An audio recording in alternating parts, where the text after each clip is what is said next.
Hey everyone, and welcome to another episode of Focus Your Ads podcast. Today we're going to be talking about Performance Max and why sometimes I like it and sometimes I absolutely despise it. And it's really, I like it in some months and I despise it in other months, probably for the same account. And the reason I say this is because I've actually noticed that in a couple of my clients, actually, I've had these really great months where we've done really well for a month or two. Things are going great, or even longer. Things are going great, and all of a sudden we have this big drop, and suddenly there's no performance, almost a drop in all sales. Everything kind of just falls off a cliff, and this has been a real struggle. Now I've come up with some ideas on how to kind of combat this, and I wanted to share those with you so you could also have these ideas and hopefully take something away from this and maybe improve your Performance Max, especially if you're falling off this cliff, this Performance Max cliff, and trying to kind of recover from that. So this is more to do with e-commerce clients. So tell you that up front. It's more to do with the e-commerce clients, but if you're a service client and you're using Performance Max, the same sort of thing can happen to you as well, because Performance Max takes all that control away from the user, so you're getting none of that control. Although they are introducing little bits of control here and there, which I really appreciate Google doing. They're doing that with search terms and adding, where you can add negative keywords now and negative keyword lists. So they're adding more for us to kind of get back some of that control, which is great. Even some more reporting in Performance Max, which is a huge, big thumbs up for Google in this case. But when it comes to the control and what you can actually do, a lot of times you still can't do a whole lot to change the trajectory of your Google Ads account. So what I'm suggesting is, if you have, let's say we have a single campaign, Performance Max campaign, and it's running great. We're getting maybe 10 times return on ad spend, and it's ran for a couple months. Now all of a sudden we get to this next month, and maybe it's a seasonal change, maybe it's something that's happened with your products, or maybe you make a change and you change the bidding strategy, and all of a sudden everything falls off a cliff and you can't recover from that. So to prevent this, I think it's not something that you can just kind of fix and bring it back to where it was before. I think you're going to have to struggle and bring it back slowly. But when you do bring it back, I think it's better off to now look at different ways you can do that with a little bit more control. For example, having multiple campaigns. So if you have a whole bunch of brands in your campaign, like maybe you have brand A, brand B, brand C, those are all the brands that you sell for.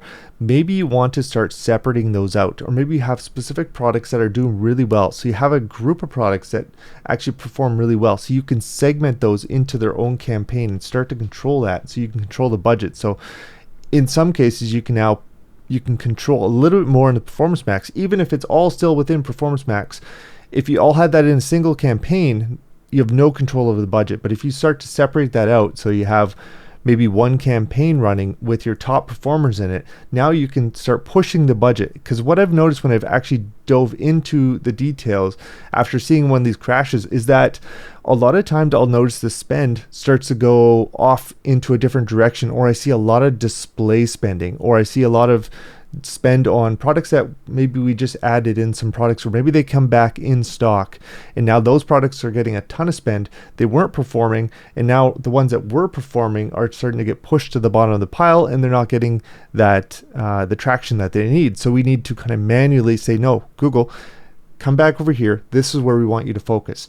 So doing that in Performance Max gives you a little more control. It's still, you don't have as much control as other methods, and I'll talk about those in a second, but you have a little bit more control where now you can focus in on that campaign. You can really dial it in by you could even set maybe max conversions for this campaign with the best performance, because you want to push as much traffic to that as possible. And the other ones, maybe you restrict them with the target ROAS or something like that. And the same could be for a service company. If you have certain services that work better, you could push more of that towards that one campaign, and then you could have some more exploratory campaigns on the side. It's not quite as clean when it comes to service companies, so that's a little more experimental. I would stick with this if you're doing e-commerce type stuff. But when it comes to improving your campaigns, there's other options. So you don't have to just stick with Performance Max. In fact, sticking with Performance Max, like I said, takes away all that control. So I like to kind of work with Performance Max and use other campaigns. So even if you've started out and you're doing great with just Performance Max, there's other things you can do. So if we're a e-commerce company, what we could do is we could actually go ahead and try with a shopping campaign. So you could bring in some shopping into this. Now, bringing in shopping just to bring in shopping isn't always the best option, but what you can do is you can do things like an alpha beta campaign. If you're not familiar with that, I do have a video on how to set that up in my channel. So just head over to YouTube and you can find that. If you're on YouTube, you should be able to search for it on my channel. And there's ways to set up like an alpha beta campaign. So you're pushing certain terms, because that's the one downside to shopping, is there's no control over the keywords. So if you want to, now that Google allows Performance Max to work with shopping, you can actually run these side by side, and you can put a really heavy bid on, let's say, the brand names. So if you have a specific brand, like say we're selling Canon cameras, we could put Canon could be the brand we're pushing, so we could have it. It's going to show up really heavily for anything that has Canon. So it could be Canon EOS. I'm looking at my camera there. So a Canon EOS could be one of the terms that shows up. And now you push maybe a $5, $6, $7 bid on that. So you know you're going to show up really heavily for that. And you're gaining back a little bit more control, because now you're able to push the terms that that are going to be profitable for you. And you can pick different terms in the way that I set it up. So it doesn't have to be just brand names. You can pick different terms, like it could be DSLR camera, and it could be specifics about that camera that you're actually pushing. So there's lots of different ways you can set this up. Now, with the standard shopping, if you just set up as standard shopping, there's a lot less control. But you can also do that. You can have it set up as standard shopping, and then you can monitor the search terms, which you can also do in Performance Max now, but it gives you a little bit more control, because you can now even separate things out into different ad groups. So if you had different products that are worth different amounts, you could separate those out into different products and start to adjust. Say for example, you get to a point where now you have it on automated bidding. You could now set different things on different targets. You get a different target ROAS for different ad groups. That's going to allow you to play with your margins, because with Performance Max there's no adjustments inside the campaign. So with shopping you can now adjust. So if you want to push, let's say, one Canon camera is worth a lot more to you, and you have really good margins on that, whereas the lenses, maybe you don't have the high margins on it, so you're going to lower the return on ad spend, or actually sorry, you're going to raise the return on ad spend for the lenses, because you want to push less traffic to that, and you want Google to work harder on the traffic that is there. So you want to get a better return on that, because it's worth less to you every time you sell it. Whereas the Canon camera, you want Google to, you kind of want to loosen off the reins a bit. You want Google to experiment a bit more, and you want to get more traffic to that camera because it's worth more to you. So those are different options. The same if you're a service company, you could do the same thing. You could start introducing more search campaigns and start to experiment with search campaigns. Search campaigns do work with Performance Max as well. So you can set up a search campaign, you can have it running. So you have, let's say you have, like you're targeting, let's say plumbers. So plumber near me, you're targeting, start picking off your best terms and start putting them in a search campaign and see if you can get some more search traffic coming in, and pull that traffic away from Performance Max just a little bit, so you get more control over what's coming out. So you still have the benefits of Performance Max, but now you're getting more of the benefits of search with that extra control, and that works again with search and with e-commerce. So there's a lot you can do to kind of get back that control. In e-commerce, you can also do the same thing. You can add in some search campaigns, try getting some control that way. So there's ways you can kind of get a little more control over what's happening in your campaigns, versus just letting Performance Max do its thing, which sometimes it does great, but then, like I mentioned, all of a sudden you fall off a cliff, and now what do? You're stuck. So it's nice to build these things in before, as they say, start digging the well before you're thirsty.